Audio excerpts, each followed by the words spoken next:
Hey everyone, this is the Vegan Blind Ninja. I had an interview with Chef AJ recently. One of the things we talked about is why I am vegan, and I'd like to talk about that here.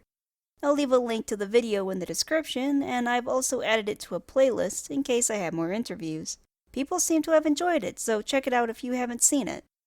To give some context, I was born legally blind, have a heart murmur, irregular heartbeat, born with only one kidney instead of two, and a bunch of other issues. In short, I was born so messed up and I was so sick, by the time I was rescued by Child Protective Services at 3 months old, the doctors didn't think I'd live to see my first year. But as you can see, I'm still here. Huzzah! Like most people today, I grew up eating the standard American diet, otherwise known as SAD or the SAD diet.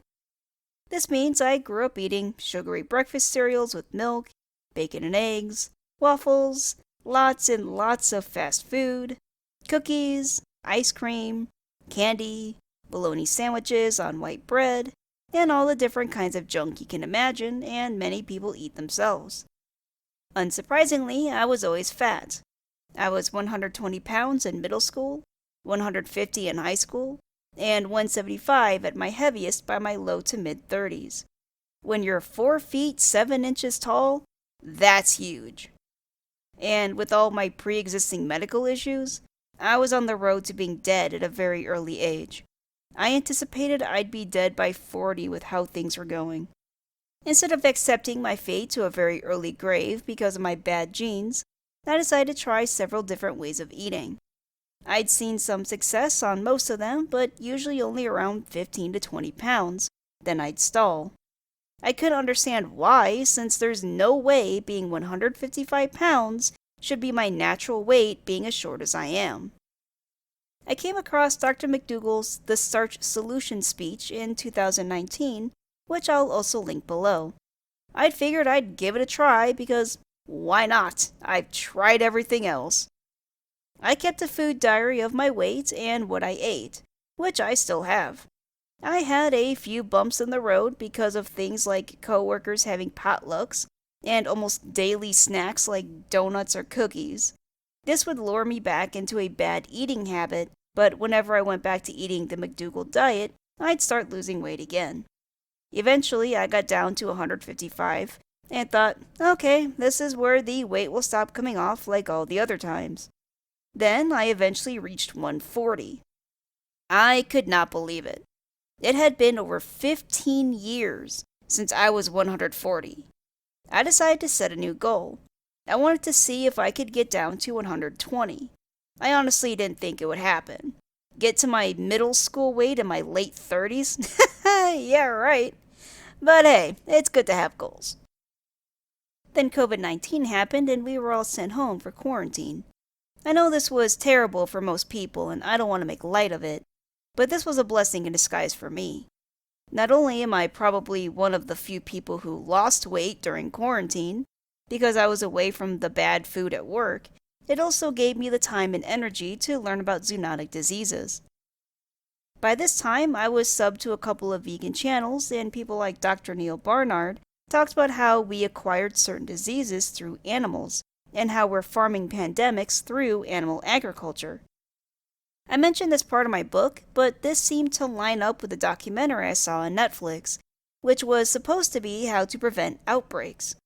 However, during the documentary, the researchers sat down to a big table of chicken for dinner while commenting how there was a new strain of avian influenza.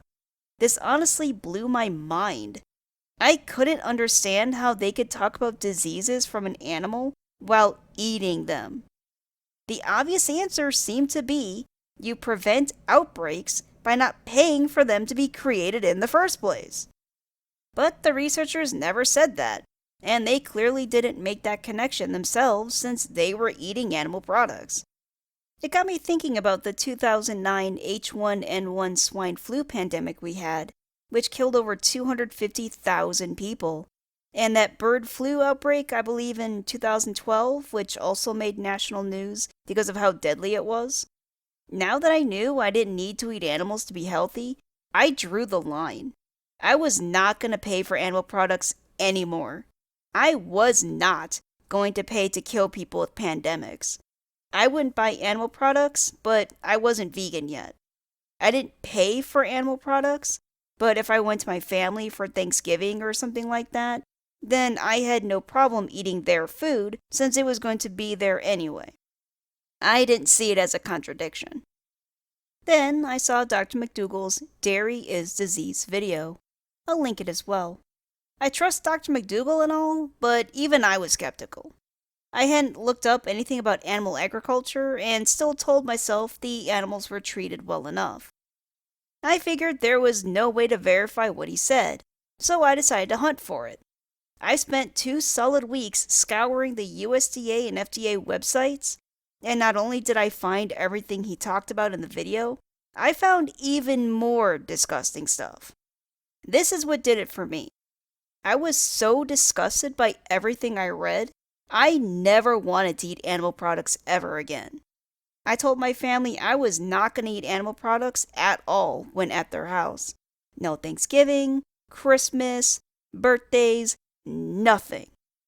Thankfully, my family accepted and over time have tried to make accommodations while I'm there. This information bothered me so much, this is when I felt the strong urge to write my Protein Inc. book. But I'll talk about that in another video. Anyway, thanks for listening and I hope you have a good one.